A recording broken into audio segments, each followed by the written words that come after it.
오늘 우리 주신 하나님의 말씀은 마태복음 24장 42절에서 45절 말씀 되겠습니다. 우리 함께 하나님 말씀 합독하시겠습니다. 시작. 그러므로 깨어 있으라. 어느 날에 너희 주가 임할는지 너희가 알지 못함이니라. 너희도 아는 바니 만일 집주인이 도적이 어느 시각에 올 줄을 알았더라면 깨어 있어 그 집을 뚫지 못하게 쓰리라. 이러므로 너희도 준비하고 있으라. 생각하지 않은 때에 인자가 오리라. 아멘. 이 시간 우리 중고등부와 청년부들이 나오셔서 하나님 앞에 찬양 올리시겠습니다.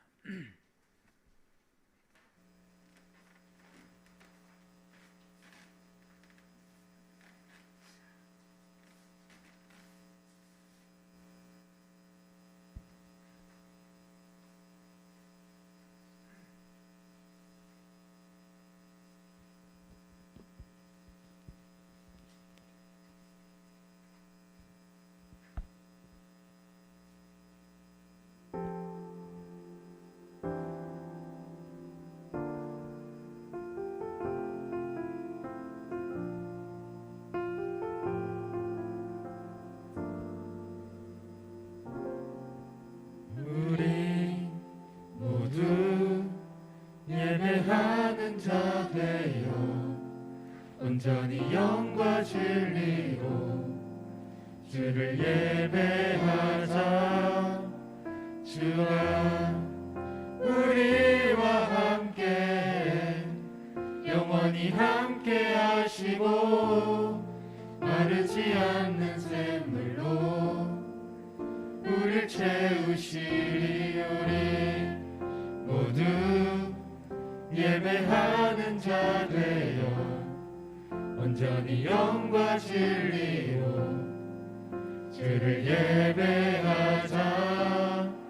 주가 우리와 함께 영원히 함께 하시고 마르지 않는 샘물로 우릴 채우시리라.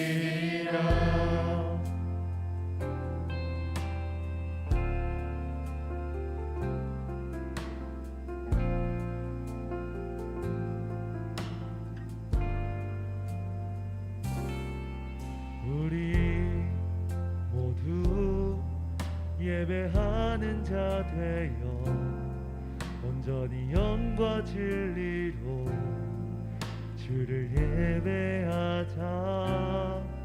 주가 우리와 함께 영원히 함께 하시고 마르지 않는 샘물로 우릴 채우시리. 우리 모두 예배하는 자 되어 온전히 영과 진리로 주를 예배하자. 주가 우리와 함께 영원히 함께 하시고 마르지 않는 샘물로 우릴 채우시리라. 모두 예배하는 자 되어 온전히 영과 진리로 주를 예배하자. 주가 우리와 함께 영원히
온전히 영과 진리로 주를 예배하자.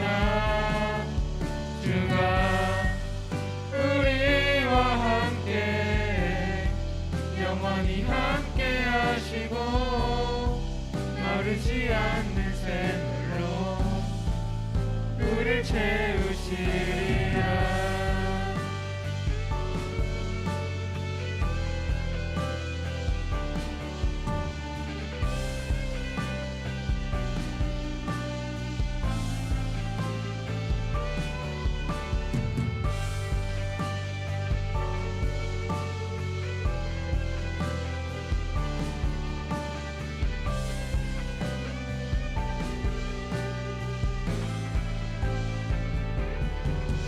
우리 모두 예배하는 자 되어 온전히 영과 진리로 주를 예배하자.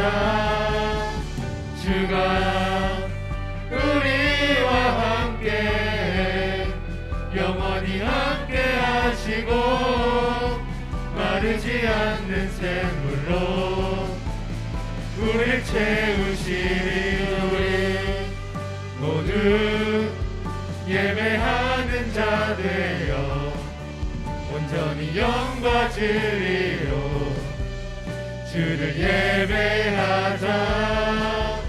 주가 우리와 함께 영원히 함께 하시고 마르지 않는 샘물로 우리를 채우시리. 우리 모두 예배하는 자 되어 온전히 영과 진리로 주를 예배하자. 주가 우리와 함께 영원히 함께 하시고 마르지 않는 샘물로 우리를 채우시리라.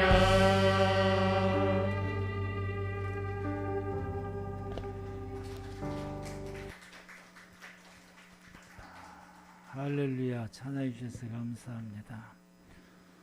2부 때가 더 목소리가 더 크게 더 잘한 것 같아요. 1부 때보다도. 너무 감사드립니다. 오늘 말씀의 제목이 깨어 준비하고 있으라. 이 세상은 이 마지막 때가 있습니다. 그건 변할 수 없는 분명한 사실입니다. 이 마지막을 성경은 종말이라고 말씀을 하게 됩니다. 성도들 가운데서 가끔 가다가 말세라고 하는 단어를 사용하시는 분들이 계시는데, 말세라고 말하는 것은 성경적으로는 조금 맞지를 않는 것입니다. 말세라고 말할 때는 더 이상 새로운 어떤 것이 없다라고는 이야기인데, 종말은 끝이 났지만은 새롭게 시작할 수 있는 것이 있다라고 말하게 되는 것입니다. 이러한 이 종말은 성경에서 말씀하실 때에 두 가지 종말이 있다라고 말하게 됩니다. 하나는 역사적인 종말이고 또 하나는 개인적인 종말인 것입니다. 역사적인 종말은 이 세상 모든 사람이 더불어서 살아가는 이 세상이 끝이 온다라고 하는 말씀이고, 개인적인 종말은 내 인생에 있어서 마지막이 온다라고 하는 말씀인 것입니다. 역사적인 종말, 인류 역사의 마지막의 이 종말은 예수 그리스도께서 재림하심으로써 마지막이 되는 것입니다. 성경에서는 예수님께서 다시 오신다라고 수없이 말씀을 하십니다. 예수님이 다시 오신다라고 하는 이 말씀에 대해서 대다수 많은 성도들은 믿음이 없는 성도들이 있게 되고 과연 올까라고 의식의심을 가지게 되는 성도들이 있는데, 성경은 분명하게 우리에게 말씀하시기를 마지막 때가 되면은 그 마지막이 예수님이 다시 오신다라고 말씀하신다. 마태복음 24장 30절 말씀에 그때에 인자의 징조가 하늘에서 보이겠고 그때에 땅의 모든 족속들이 통곡하며 그들이 인자가 구름을 타고 능력과 큰 권능으로 오는 것을 보리라. 세상 모든 사람들이 예수님이 재림하시는 것을 보게 될 것이다 라고 말씀하십니다. 오실 때에 하늘의 능력과 권능으로 오신다 말씀하시고, 사도행전 1장 11절 말씀 가운데서는 예수님께서 제자들이 보는 가운데에 부활하시고 40일째 되는 날 하늘로 그냥 올라가시는 겁니다. 감람산 위에서 제자들이 예수님이 올라가는 하늘을 멍하니 보고 있게 됐을 때에 하늘의 천사들이 그들 가운데서 나타나서 그들에게 말씀하십니다. 이르시되 갈릴리 사람들아 어찌하여 서서 하늘을 쳐다보느냐? 너희 가운데서 하늘로 올려께서 호령과 천상의 소리와 하나님의 나팔소를 친히 하늘로부터 강림하시리니 라고 했습니다. 예수님께서 이렇게 이 세상으로 재림하게 될 것이다 라고 말씀합니다. 예수님이 이 땅에 다시 오실 때에 땅에서 일어나는 사건이 있는데, 그 사건이 그리스도 안에서 죽은 자들이 먼저 일어나고 예수 믿다가 죽은 사람들이 부활하게 될 것이다 라고 말씀하시게 되고, 그때까지 살아있는 사람들은 이 육체의 몸이 변화가 돼서 부활체로 바꿔지게 돼서 재림하시는 주님을 공중으로 이게 끌려올림을 당해서 그때 주님을 맞이하게 될 것이다 라고 17절의 말씀에 기록이 되어 있습니다. 이러한 모든 말씀들이 요한계시록 19장 11절에는 그 마지막 때 그때에 예수님께서 이렇게 오실 것이라고 기록되어 있는 말씀이 있습니다. 또 내가 하늘이 열린 것을 보니 보라 백마와 그것을 탄 자가 있으니 그 이름은 충신과 진실이라. 그가 공의로 심판하며 싸우더라. 예수님에 대한 이름을 충신, 진실이라고 표현했는데 이건 예수님의 또 다른 별호, 즉 별명과도 같은 호칭인 것입니다. 그리고 주님이 재림하실 때에 백마를 타고 오신다라고 말씀을 했어요. 여러분들이 이 문선명의 사진, 또 그 박태선이 우리나라의 그 대표적인 이단들 교주 그 사진들을 이렇게 보면은 모두가 다 백마 타고 있는 그 사진들이 있어요. 이제 그걸 이제 성도들 앞에 딱 보여주는 거예요. 그걸 보여주는 의도가 뭡니까? 이 본문 때문에 이 요한계시록 19장 11절 이것 때문에 그렇게 딱 해주는 것이 그걸 뭘 암시하냐면은 내가 바로 다시 오실 재림 예수다라고 말하는 거예요. 이제 내가 바로 재림 예수다. 왜? 재림하신 예수님은 백마 타고 오신다고 했으니까. 이것은 예수님은 죄가 없으시다고는 보이는 표현. 시다라고 하는 것은 죄가 없는 것을 말해요. 그래서 그 다음 구절을 보면은 예수님과 함께 오는 천군 천사들과 그리고 먼저 간 성도들이 오시는데 그분들도 역시 백마 타고 온다고 기록되어 있어요. 신마를 탄다라고 하는 건 시다라고 하는 것이 죄가 없는 상태를 말하게 되는 것입니다. 이게 역사적인 종말에 대한 말씀인 거예요. 다시 오신다라고 하는 예수님에 대한 말씀이고 그 예수님은 분명코 다시 오시게 되고 예수님이 오시는 그날이 이 세상의 역사의 마지막 날이다라고 하는 것입니다. 주님 그 다음 두 번째 이 종말은 개인적인 종말입니다. 개인적인 종말은 뭘까요? 개인적인 종말은 죽음인 것입니다. 사람이 죽는 것이 내 개인의 인생이 끝나는 마지막 날인 것입니다. 모든 사람은 때가 되면은 다 죽습니다. 우리의 선조들도 죽었고 우리 할아버지 할머니도 다 돌아가셨고 모두가 다 때가 되면은 다 죽게 됩니다.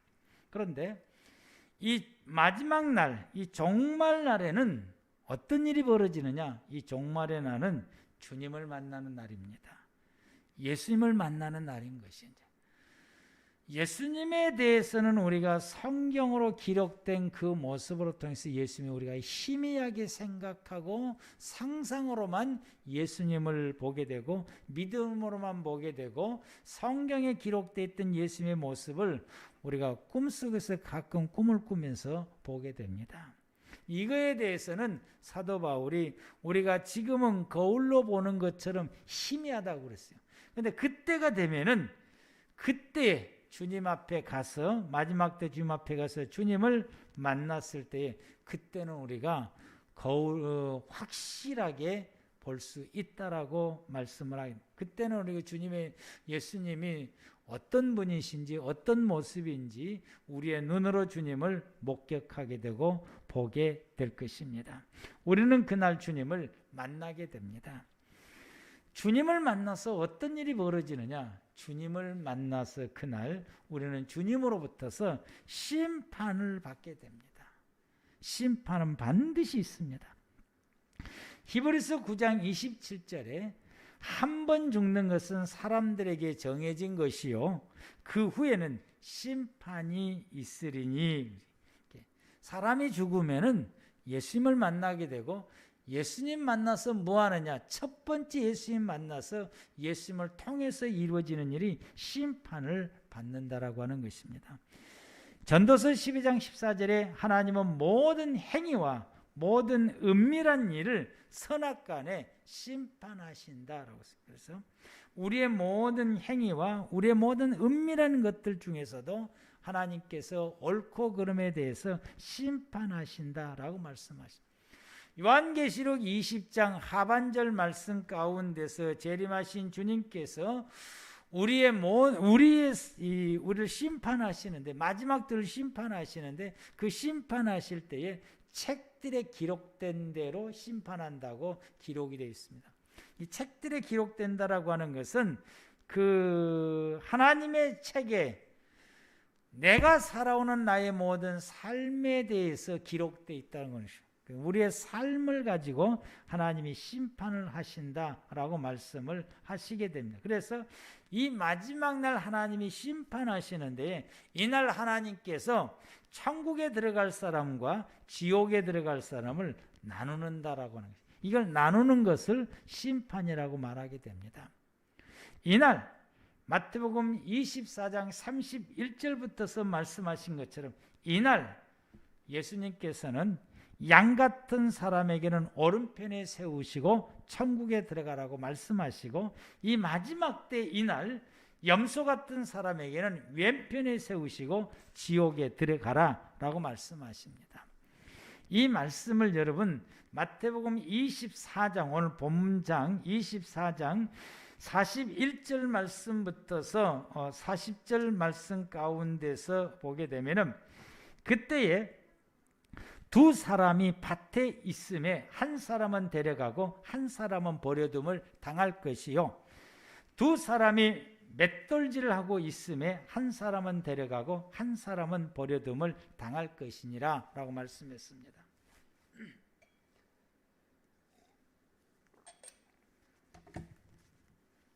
여러분 이 말씀은 믿음의 성도들에게서 아주 엄청나게 무서운 충격적인 말씀입니다.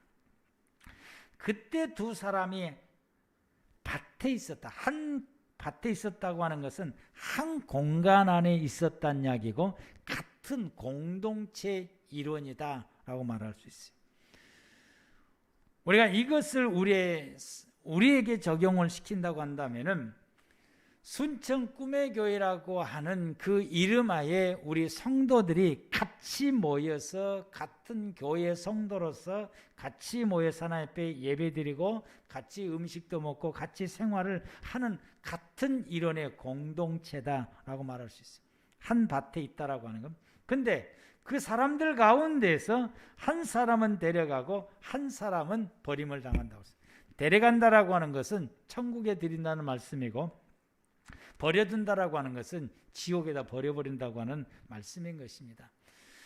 참으로 이 말씀을 우리가 보게 되면은, 우리가 꿈의 교회라고 하는 이 공동체 안에서 같이 믿음 생활을 했는데, 우리들 무리 중에 어떤 사람은 천국에 들어가고 어떤 사람은 지옥에 들어가, 즉 버림을 당한다라고 말씀을 하게 되는 것입니다. 정말로 무서운 말씀인 것입니다. 어떤 사람을 천국에 드리고 어떤 사람을 지옥에 드리고, 같이 신앙생활, 같이 찬양도 하고 같이 기도도 하고 같이 말씀도 듣고 같이 우리가 신앙생활을 한 교회에서 집사님 하면서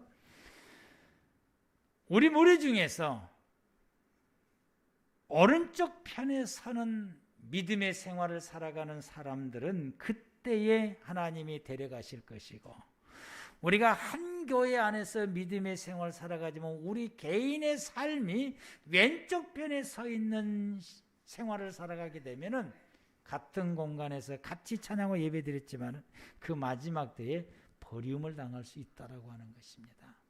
참으로 무섭습니다. 41절에 두 여자가 맷돌질을 하고 있으며 한 사람은 데려가고 한 사람을 버려둠을 당할 것이요, 이 두 여자가 함께 손잡고 맷돌질한다고 하는 것은 함께 사역을 했다라고 하는 것이죠.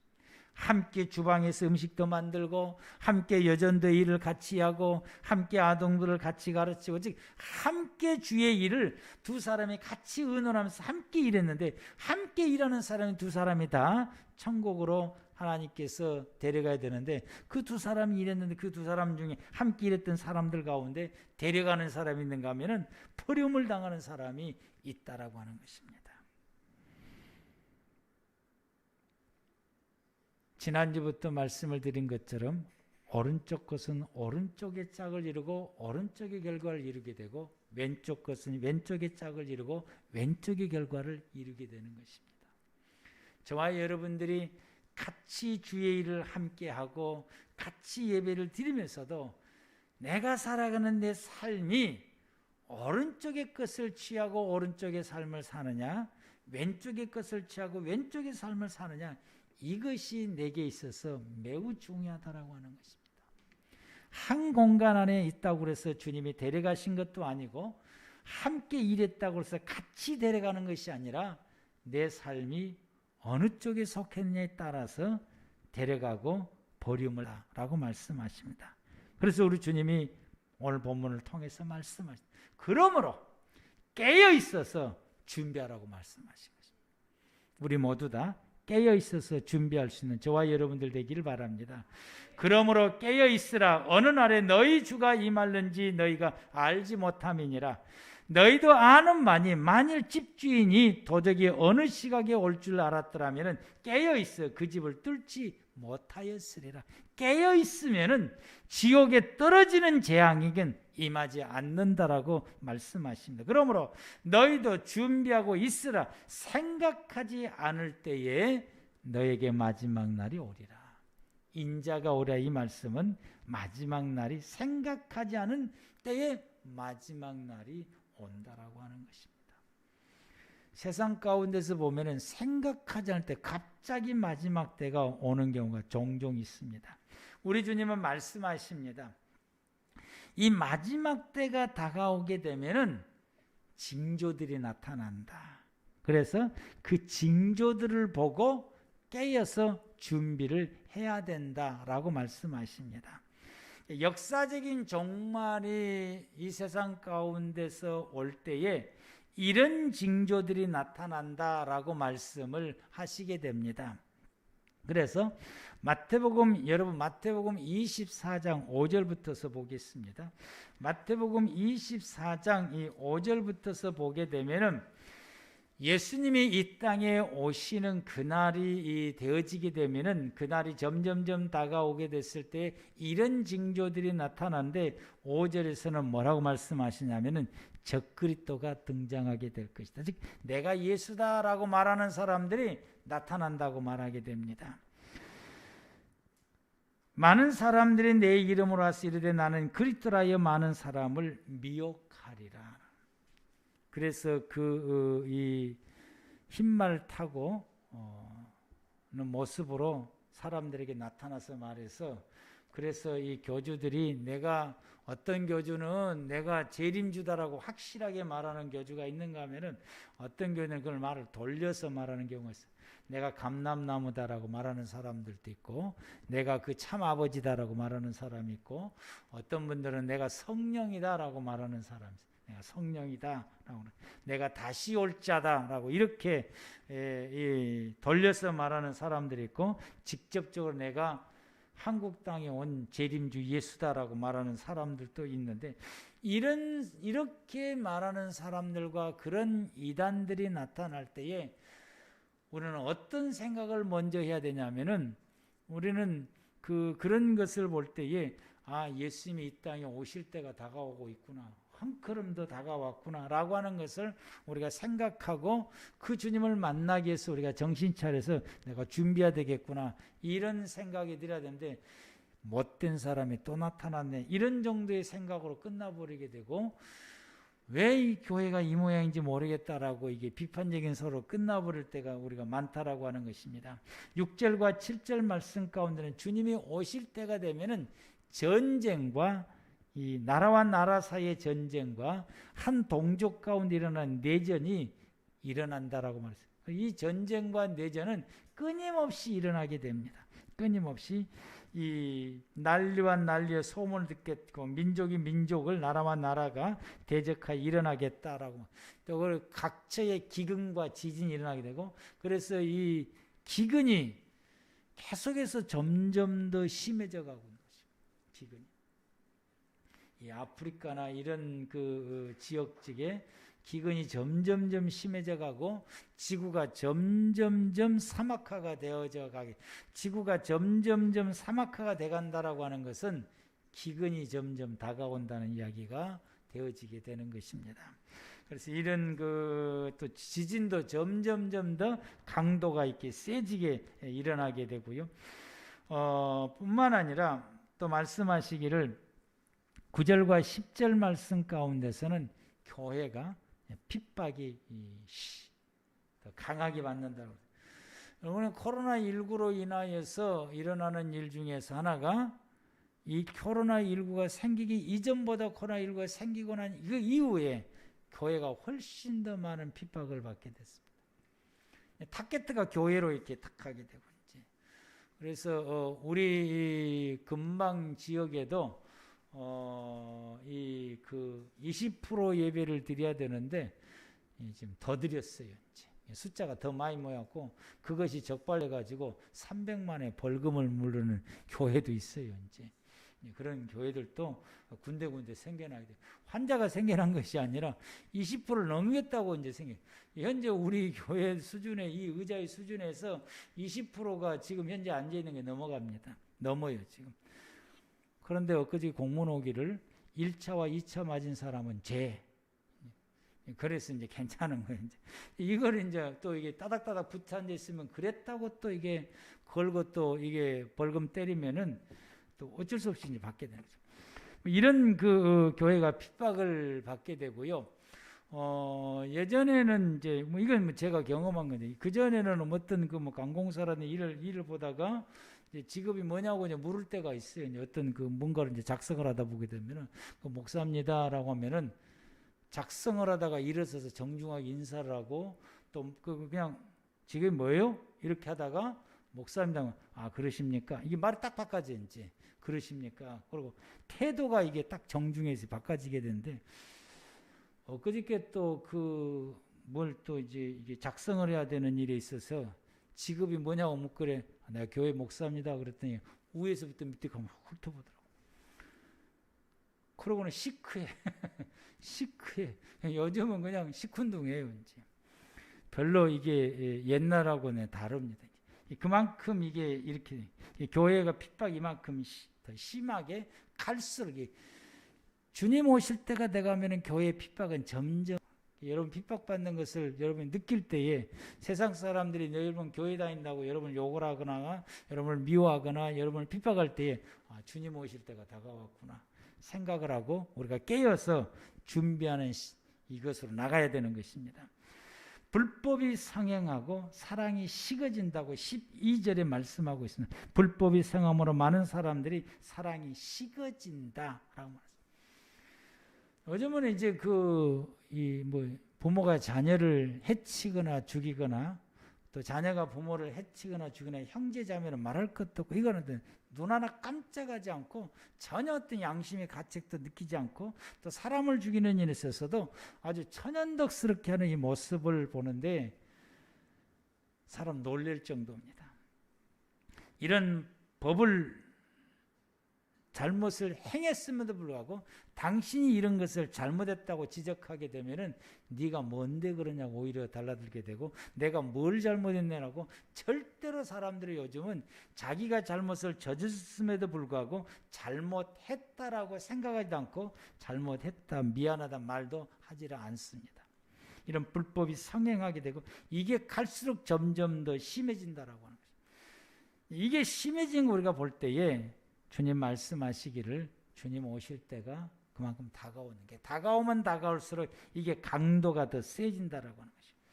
32절 33절 말씀 가운데서는 14절 말씀 속에서는 온 세상에 복음이 전파된다라고 말씀했습니다.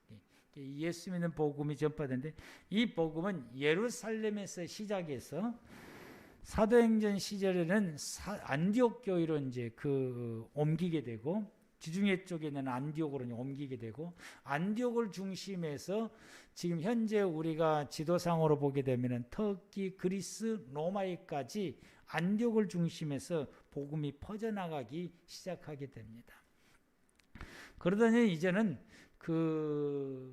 이 로마를 중심해서 서방 세계 복음이 전파되고 콘스탄티노플로 통해서 이집트와 그리고는 러시아 쪽 계통으로 복음이 이렇게 퍼져나가게 되고 그리고 이슬람 지역이 있는 이란이나 이라크 이쪽 지역도 역시 이 콘스탄티노플로 통해서 복음이 전파되어지게 되는데 서방을 로마를 중심해서 서방 지역의 서유럽 쪽으로 이제 복음이 전파되어져 가다가 스페인과 그리고 영국을 중심해서 아프리카와 아메리카 지역에까지 복음이 전파되는 거죠.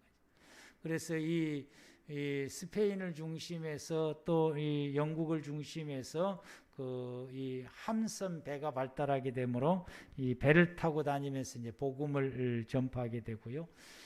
미국을 중심해 가지고 아시아 쪽에 이제 복음이 전파되고 그 복음이 아시아 쪽에 와서 꽃을 피우는 게 아시아의 여러 나라에게 복음이 전파되는데 이 복음이 꽃을 피우는 것이 한국입니다.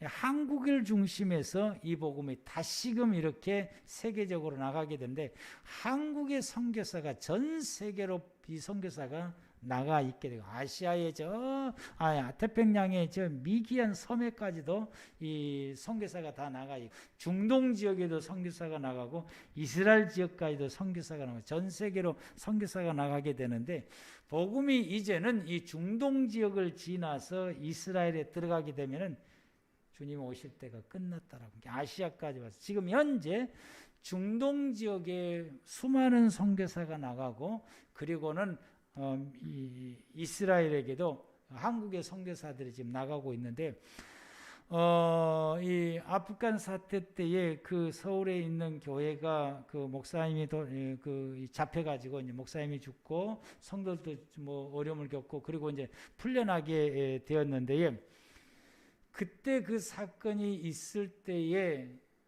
세상 사람들이 교회에 대해서 여러 가지 말을 하게 됐고 그 사건으로 인해서 선교사가 외국에 나가 선교활동하는 게 위축이 될 줄 알았는데 2배 이상 선교사가 오히려 더 늘었어요. 더 나간 거예요. 더 나가. 하나님의 역사는 알 수가 없는 것이죠. 그리고 이제 이스라엘 지역에도 이 한국의 선교사가 나가서 지금 활동을 하고 있고요. 이스라엘 사람들에게 우리가 이 노방전도처럼 가가지고 예수 믿으면서 말하면은 안 되는 거예요. 그러면 우알로 쳐다보면 내가 더 많이 안다. 성경에 대해서는 이스라엘 사람들보다 더 많이 아는 민족이 없어요. 우리나라의 목사님이 그 나라 이스라엘 사람이 초등학교 6학년짜리고 성경 갖고 이야기는 졌어요. 이길 수가 없어. 그들은 성경에 대한 해박한 지식을 초등학교를 졸업하고 나면 구약 성경을 통달하는, 그게 무슨 뜻이니 어떤 의미인지를 신학교에서 6년 7년을 배운 목사보다 더 많이 알아. 이길 수가 없어요. 그러니 그분들에게 복음을 전하는 것은 단 신약성경 중에서 읽어보라고 그래요. 그것만 읽으면 본인 스스로가 깨닫고 예수를 믿게 됩니다. 이런 복음이 전파되고 다라고 말하게 되고요. 다니엘서 32, 33절 말씀 가운데는 이 마지막 때가 되면은 이스라엘이 회복된다고 하는데 32절에 무화과 나무의 비유를 배우라. 그 가지가 연해지고 잎사귀가 내면 여름이 가까운 줄 아나니. 이 무화과 나무는 이스라엘 민족을 상징하게 됩니다. 이스라엘이 민족이라고 하는 나라가 나라 없이 2000년 동안 세계 전쟁에 유리방황하며 나라 없이 살던 그 민족이 이스라엘이라고 하는 나라가 회복이 되면은 예수님 오실 때가 다가온다고 그랬어요. 2차 세계대전이 끝나고 나서 이스라엘 민족이 나라가 회복이 되고 국권이 회복이 되고 영토가 회복이 되고 다 회복이 됐어요. 단 하나, 성전이 회복이 안 됐어요. 이스라엘 민족이 이렇게 회복된 것을 볼 때 예수님 오실 때가 훨씬 가까이 다가왔다라고 하는 것을 우리에게 그 징조로 보여주게 됩니다. 더 나아가서 다니엘서 12장 14절에서는 예수님이 오실 때가 되면 세상에 지식이 상승한다고 했어요. 지금은 이 지식이 우리가 어렸을 때에 이 배웠던 이 지식은 현재 지식의 발달이 상상을 초월할 만큼 모든 분야에서 뛰어난 지식을 가지고 있는데 앞으로 더 많은 지식이 발전하게 될 것입니다. 그리고는 속도가 빨라진다고. 사람이 빨리 왕래하며 이 말인데 속도가 빨라진다. 그래서 여러분 우리가 지금 현재 얼마나 빠릅니까? 제가 이 청년 때에 서울에 일을 보려고 순천역에서 기차를 타고 서울 가면은 11시 12시간을 걸려죠. 완행열차가. 그래서 잘 타고 올라가는 거죠. 그리고 일 보고 내려오고 이런 일을 몇 번 했어요. 이제 청년 때 이제 무슨 일을 했느냐 하게 되면은 제 땅이 지금 순천공단에 이제 들어가는데 그 땅이 할아버지 이름으로 돼 있어갖고 작은 아버지한테 도장 받아야 되고 고모한테 도장 받아야 되는 거지. 그래야 그 땅에 보상을 받을 수 있는. 그걸 하려고 제가 서울을 몇 번 올라다녔는데 서울로 갔는데 이렇게 올리거든요. 근데 지금은 어떻습니까? 3시간 반이면 가는 거예요. 이제. 그만큼 빨라졌어요. 제가 이 섬 도초도에서 목회를 했는데 그때 당시에 제가 그 섬을 가려고 이 일반 배를 타면은 4시간이 걸립니다. 지금은 2시간도 안 걸려요. 이제. 금방 가요. 이제. 현재는 우리가 기차가 그 서울까지 가는데 3시간 반 걸리는데 앞으로는 이 큐브로 큐브 이게 터널처럼 생겨서 거기에 이제 기차가 지나가는데 25분이면은 부산서 서울까지 갈 수 있다고. 그런 기술인데 그 기술이 이미 도달됐어요. 실험으로 통해서 다 도달하고 아직 이 상용이 안 되는 것은 아직 안 될 뿐인 것이죠. 우리는 몇 분 안 걸려서 전 세계로 그냥 순식간에 퍼져버렸죠. 인터넷을 통해서 순식간에 퍼져나가. 이처럼 빠른 시대가 왔어요. 이제. 더 빨라져요. 이제. 이 정도 빠른 시대가 왔다라고 하는 것은 주님이 오실 때가 그만큼 성큼 다가왔다. 이것이 주님이 오실 때의 징조다라고 말씀하시고 요한계시록에서는 뭐 인지양도 나오고 나팔지양도 기록됐고 대접지양도 기록. 이것이 천재지변과 자연재해 혹은 전염병 뭐 이런 것들이 나옵니다. 이 예수님이 오실 때가 마지막 때가 되면은 전염병 하나로 지구의 인구가 3분의 1이 죽는다고 기록되어 있어요. 그러면은 이번에 코로나를 통해서 전 세계적으로 지금까지 상상을 초월할 만큼 많은 사람들이 죽었습니다. 3분의 1 정도까지는 안 되지만은 많은 사람들이 죽었어요. 앞으로는 주님이 다가오실 때 더 가까워지게 되면은 이 전염병 하나로 통해서 더 많은 사람들이 죽게 된다라고 말씀하고 있어요. 이런 코로나의 질병을 통해서 우리는 이 코로나에서 이 병 걸리면 어떡할까 하고 전전긍긍하고 이러고 있는데, 우리는 믿음의 성도인 이 병을 딱 봤을 때에 주님 오실 때가 다가왔구나. 그 주님 만나기 위해서 내가 무엇을 준비해야 될 것인가. 이것이 성도들이 가져야 할 모습이고 오늘 본문에서 우리에게 말씀을 하고 있는 것입니다. 이런 내용들은 예수님이 재림할 때 일어나는 사회 속에서 세상 속에 일어나는 이 징조들이다. 이런 징조들을 볼 때에 주님이 오실 때가 다가왔음을 인지하고 그것으로 통해서 준비하라라고 말씀, 깨어 준비하라고 말씀하십니다. 개인적인 종말은 그럼 뭘까요? 내 개인의 종말은 어떤 징조들이 있을까? 어떤 징조들이? 이 징조들 가운데에서 있는 징조가 첫 번째는 나이입니다. 내가 나이를 먹는다라고 하는 것은 죽음이 다가왔다는 이야기였지. 내게 있어서 종말에 다가왔다. 예수님 만날 날이 많다라고. 그래서 나이를 한 살 먹어가면 먹어갈수록 주님 앞에 갈 날이 다가온다는 걸 우리가 인식을 하고 더 깨어서 준비해야 되는 것이지. 오늘 설날 되면 떡국을 먹게 되는데, 일부 때는 처음에 제가 실수를 했어요.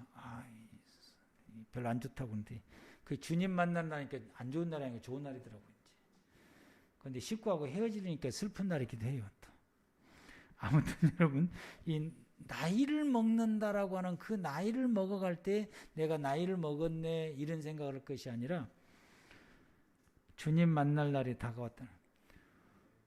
제가 요즘 듣는 이야기가 있습니다. 어디를 가면은 어른신이라고 말을 해요. 굉장히 기분이 안 좋아. 엊그저께도 어딜 갔더니 우리 집사람 같이 갔더니 우리 집사람한테 뭐라고 말하는데 나한테만 어르신이라고 그래.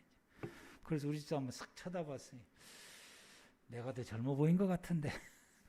근데 내가 내 스스로 생각할 땐 내가 젊어 보인 것 같은데 사람들의 눈에 볼 때는 내가 나이 많은 할아버지로 보인 것 같아요. 그런 소리를 들었을 때 기분 나쁘다고 생각을 했는데 이 말씀을 준비하면서 아니다.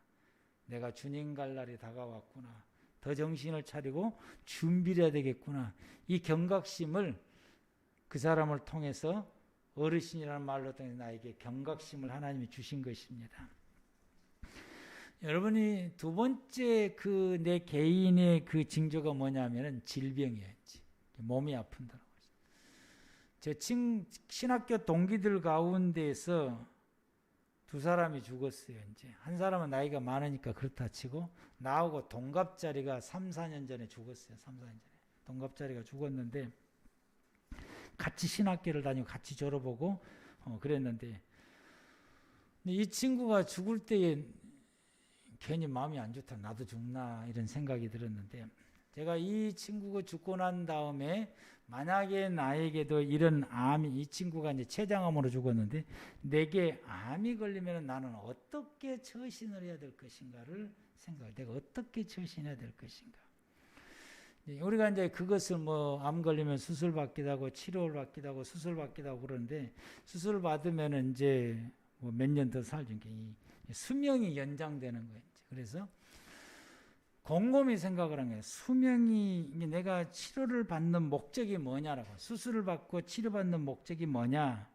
수명을 연장하는 것이냐 사명을 연장하는 것이냐. 하나님 앞에서 수명을 연장하는 것은 별 의미가 없다라고 하는 것이죠. 사명이 연장되어지는 것이 의미가 있다. 이왕의 수명이 연장되는 것을 수명 연장으로 끝나는 것이 아니라 사명의 연장으로 가야 된다. 만약에 수명만 연장하게 된다고 한다면은 그걸 곰곰이 생각하다가 치료를 끝내야 되겠다라는 생각도 돼요. 치료를 거부해야 되겠다. 나 스스로 나 자신. 두 번째는 이제 이것이 이제 의사가 이제 탁 말하잖아요. 저희 아버지한테 하는 말이 6개월 살겠다고 말씀을 했어요. 6개월 살겠다고. 근데 3개월도 못 사시고 가셨어요. 이제 6개월 살겠다고 말씀했는데 이렇게 의사가 뭐 얼마 살겠습니다 하고 말하잖아요. 이제 그러면 그 얼마 산다라고 말을 했을 때에 대다수 사람들이 절망하고 낙심하고 좌절해 버렸지. 그래서 가는 날까지 절망 중에 보내다가 가는 사람들을 제가 많이 봤어요. 그런데 만약에 나에게 그거 주어진다면 나는 어떻게 해야 될 것인가를 생각을 한 거예요. 나는 어떻게 해야 될 것인가. 주님이 우리에게 말씀하시기를 예수님 만날 준비를 해야 된다고. 사실 의사가 얼마까지 산다고 말했어요. 그날까지 나는 뭐라고 보내야 되느냐? 예수님 만날 준비를 해야 된다고. 내 삶을 뒤돌아보고 내가 어떻게 살아왔던 생활을 돌이켜서 하나님이 기뻐하시고 오른편에 설 수 있는 삶으로 내가 빨리 바꾸는 것이 이게 옳은 것이구나. 이게 준비하는 것이다 라고 하는 것입니다. 성경에는 이렇게 말씀을 하고 있습니다. 여러분 전도서 12장을 한번 펴보십시오.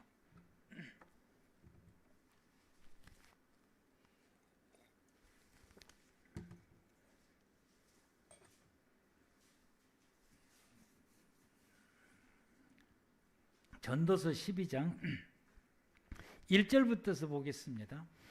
너는 청년의 때 너의 창조주를 기억하라. 공고한 날이 이르기 전에 아무 낙이 없다고 할 해들이 가깝기 전에. 여러분 이제 이렇게 말씀을 했어요. 이 말씀이 무슨 말씀이냐라고 하면은 죽기 전에 이 말인 것이요. 죽기 전에 나이 들어서 죽기 전에 창조주를 기억하라. 하나님을 기억하라라는 말씀이죠. 해와 빛과 달과 별들이 어둡기 전에 이 말씀은 인생의 황혼기를 표현하는 말씀이에요. 인생의 황혼기가 오기 전에 이 말인 것이다. 인생의 황혼기를 표현하고 그리고 빛 위에 구름이 다시 일어나기 전에 라고 하는 이 말씀은 늙고 초라해지는 것을 말합니다. 사람이 늙으면 사람이 초라해져요. 이런 그 늙고 초라해진 때를 비온 뒤에 구름이 다시 일어나기 전이라고 표현했어요. 그런 날에는 집을 지키는 자들이 뜰 것이며, 그런 날에는 집을 지키는 자들이 뜰 것이며, 이것은 늙어서 기력이 쇠퇴해질 때를 말하는 것입니다. 기력이 힘 있는 자들이 구부러질 것이며, 젊었을 때는 짱짱했는데 나이가 들면 어떻게 됩니까? 허리가 굽어져요. 안 굽어지려고 해도 허리가 굽어져. 우리 집 사람이 사진을 찍는데 젊었을 때는 사진이 포즈가 굉장히 멋있었고 예뻤는데 엊그저께 사진을 찍으니까 어깨가 슬쩍이 내려가더라고. 어깨가 내려 주춤하더라고. 그래서 내가 그걸 보고 충격을 먹었으니 건강이 많이 안 좋구나.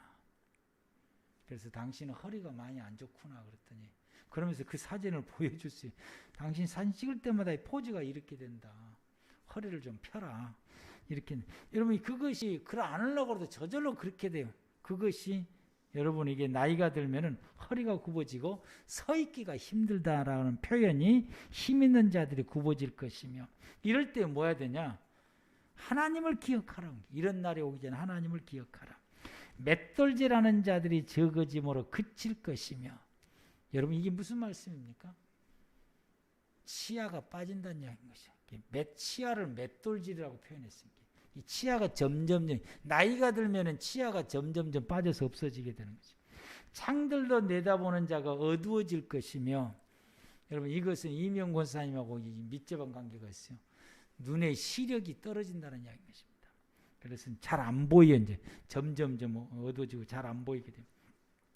길거리의 문들이 닫힐 것이며 밖에 나다닐 수가 없어요. 힘이 없어서. 그래서 누워서 생활한다는 이야기. 누워서 그냥 누워서 생활하게 되고 연세가 들면은 누워서 생활하게 되고 밖을 맷돌 소리가 적어질 것이며 입맛이 없어서 음식 먹기가 싫어지게 되는 거예요.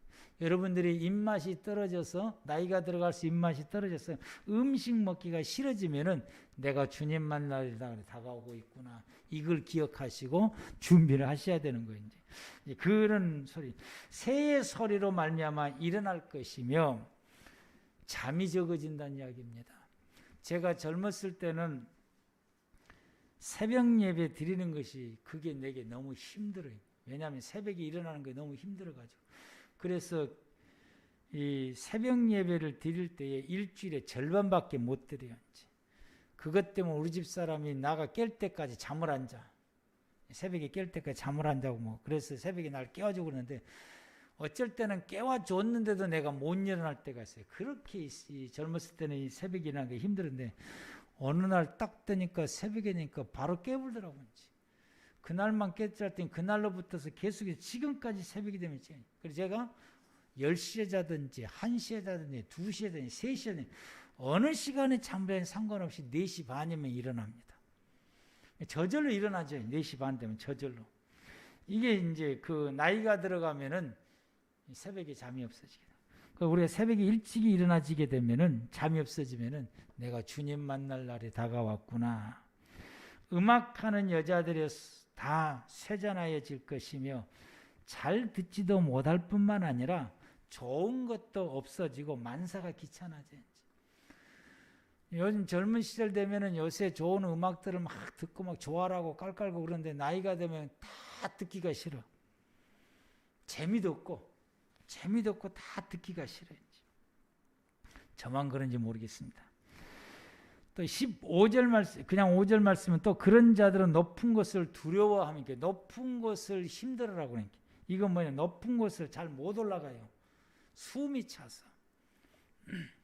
요즘 연세 드신 분들에게 전도하면은 그게 엘리베이터 있어? 그것부터 물어봐요. 연세 드신 분이 전도하면은 엘리베이터 있냐?